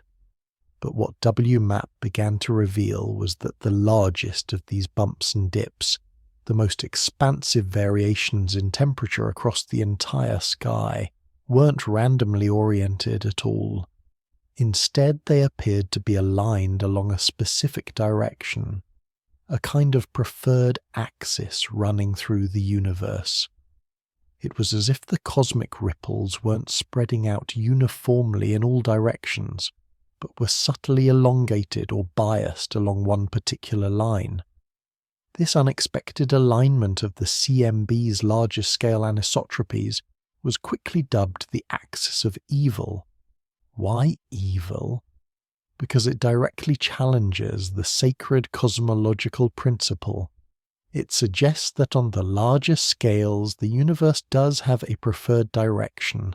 It's like rolling a perfectly balanced die 1,000,000 times and finding that it consistently lands on 6 more often when you roll it from a particular angle. It's profoundly unsettling. The initial WMAP data was startling enough, but perhaps it was just a statistical fluke, a chance alignment that would disappear with more data. Scientists hoped it was. But then, the European Space Agency's Planck satellite, launched in 2009, provided even more precise and higher resolution maps of the CMB, and to the dismay of many, Planck confirmed the anomaly. The axis of evil was still there. The largest scale fluctuations in the CMB were indeed aligned, persistently pointing towards a specific region of the sky, roughly towards the Virgo constellation. This wasn't an instrumental error. Multiple independent measurements had confirmed it. This wasn't foreground contamination. Scientists had spent years meticulously removing all known sources of foreground emission from our own galaxy and beyond. This was a genuine feature of the most ancient light in the universe. So what are the implications of the axis of evil? They are profound, to say the least. Firstly, and most fundamentally, it's a direct challenge to the cosmological principle. If the universe is anisotropic on its larger scales, if there's a preferred direction, then our entire framework for understanding the cosmos might be incomplete, or even fundamentally flawed. This isn't just a minor adjustment, it's a potential revolution in our understanding of cosmic structure and evolution. If the universe isn't isotropic, then the very equations we use to model its expansion and gravity might need to be re-evaluated. Secondly, it poses a serious problem for inflationary theory. Inflation, the leading model for the very early universe, posits a period of extremely rapid expansion immediately after the Big Bang.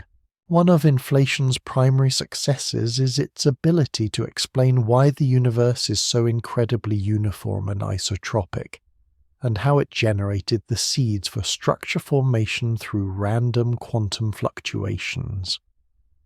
A persistent large-scale anisotropy in the CMB directly contradicts these predictions, suggesting that either inflation itself was anisotropic, or that there was some pre-inflationary structure that imprinted this preferred direction on the cosmos.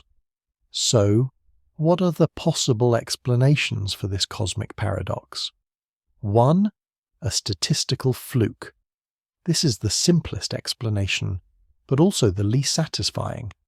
While unlikely events can happen, The probability of such an alignment occurring purely by chance is incredibly small, often cited as less than 1 in 10,000, and the fact that it's been consistently observed across multiple independent datasets makes this explanation increasingly difficult to accept. It would be like flipping a coin 1,000 times and getting heads 900 times. Possible, yes, but highly suspicious. 2. Foreground contamination, residual errors.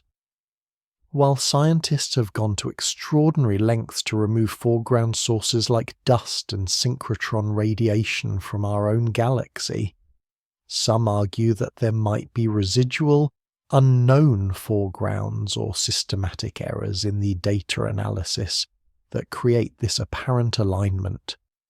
However, the robustness of the results across different analysis methods and frequency bands makes this less likely.